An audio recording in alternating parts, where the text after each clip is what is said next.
Hello dear students, welcome to NSM-LEARNING. This video is for third semester English honor students where we are going to discuss a poem Ulysses by Lord Alfred Tennyson, a great Victorian poet.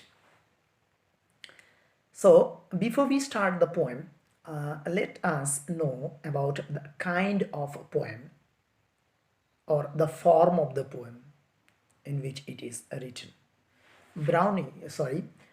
Ulysses by Tennyson is a dramatic monologue. Now, dear students, we must know what is a dramatic monologue. Dramatic monologue was a kind of poem which was perfected by Browning.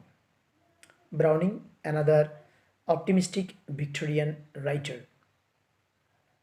He actually perfected the kind of poem which is known as dramatic monologue. So the dramatic monologue has certain characteristics.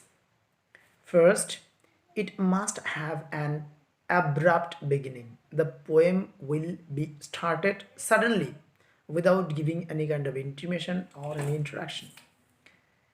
Then it has the presence of a single speaker. In this poem, the speaker, who may be the poet or may not be the poet, he will utter the entire poem in a specific situation or a critical moment of his life. So there would be the presence of a speaker. The speaker may be the poet or he may not be the poet. Next, there would be the presence of silent listeners, passive listeners.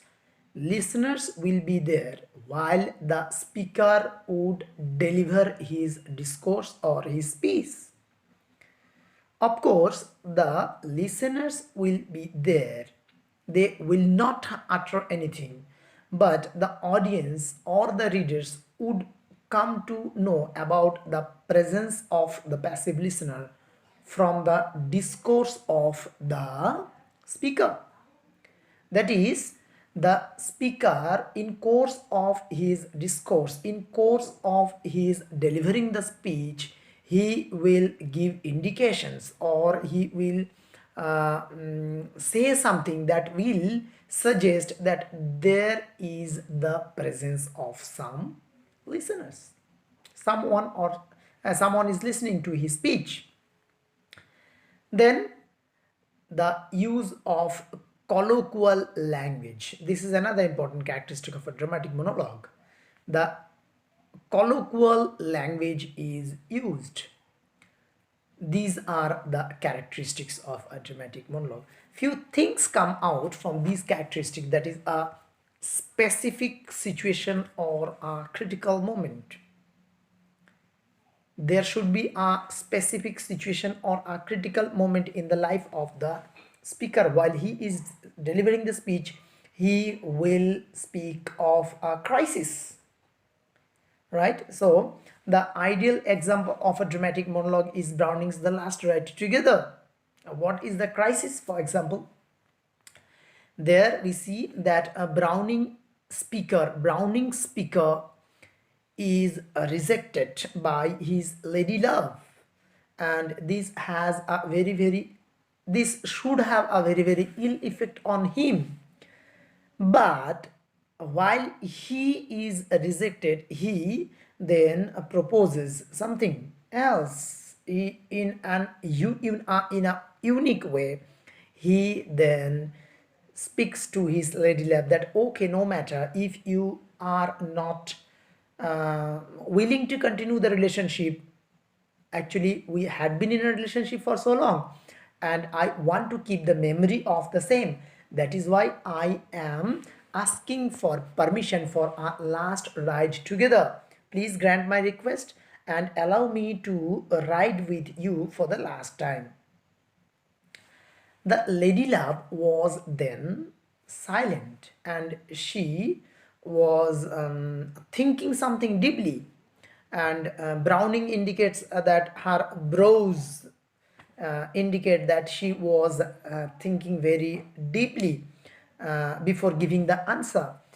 As she was silent, not uttering anything, and the speaker was eagerly waiting for a positive result, this was the moment of crisis in the life of the speaker in the last ride together. If she agrees uh, with the proposal, then it is equal to life, and if she denies, it would be equal to death. So he says, I am in life and death.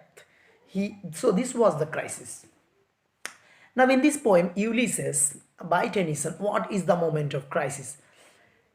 So if we learn the background, then we come to know that Ulysses was a great lover of adventure.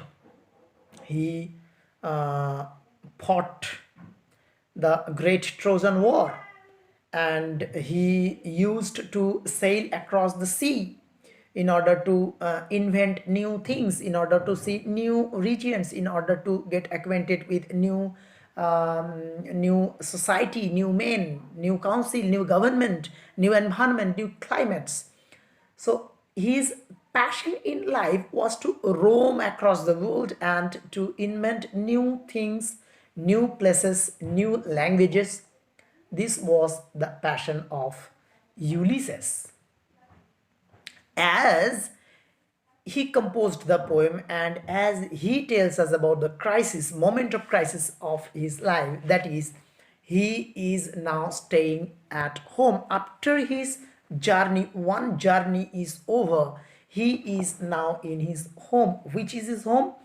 Who was this Ulysses? Ulysses was the king of an imaginary island by the name Ithaca. He was the island of an Ithaca. He was the king of an island by the name Island of Ithaca. So the profession of a king, what is the duty of a king? A duty is to rule over the subject of his kingdom. He has to distribute laws. He has to make judgment of the people. So he was not at all happy with the profession, with such duties, because there is nothing adventurous in the life of a king.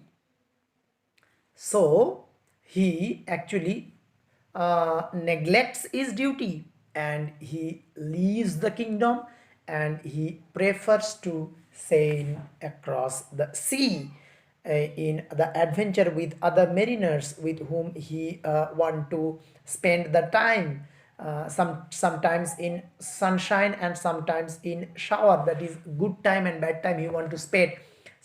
Even though there is the danger, he wants to enjoy the danger in the voyage. And he also says that he wants to experience, he wants to gain knowledge till he breathes his last. I will drink life to the lees. He compares the life to a wine, a drink, and he wants to take it, drink it to the last drop. That is, he wants to leave nothing untested. He wants to have every kind of taste in his life.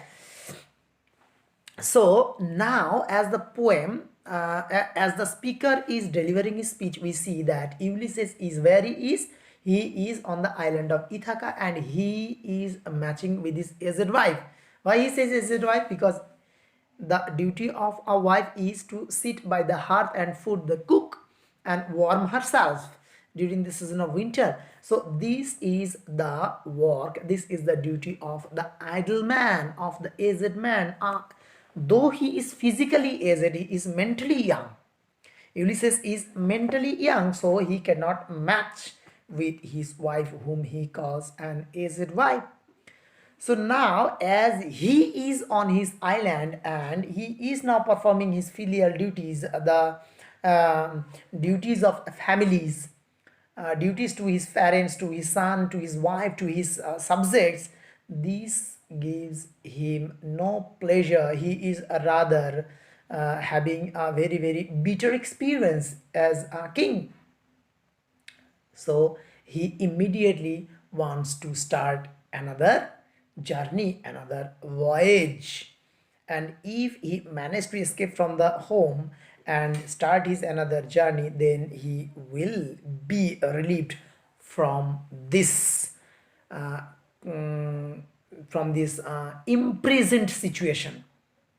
So he is now having such a feeling that he is imprisoned, he is in a captured position where he is gaining no new things, he is gaining no new experience, he is not learning anything new, and he is now spending his time with people who never try to understand his spirit. These men, these rubbish people, these wretched people, these uncivilized, uncultured people of Ithaca, to them life means sleeping, hoarding and feeding. That's everything to them. But I am of different spirit. I am not happy with the things with which these people of Ithaca are happy. So this is the moment of crisis in this poem. What is the moment of crisis? I again repeat that Ulysses has returned from his voyage. Now he is residing on his island of Ithaca, performing the duty of a king who is not happy with the profession of a king. He wants to sail across the sea again. He wants to start another voyage. And as long as he cannot start another voyage, he is in a moment of crisis because he feels that he is in an imprisoned state. So this is the moment of crisis in this poem. So dear students, we shall start the poem in the next video. Thank you.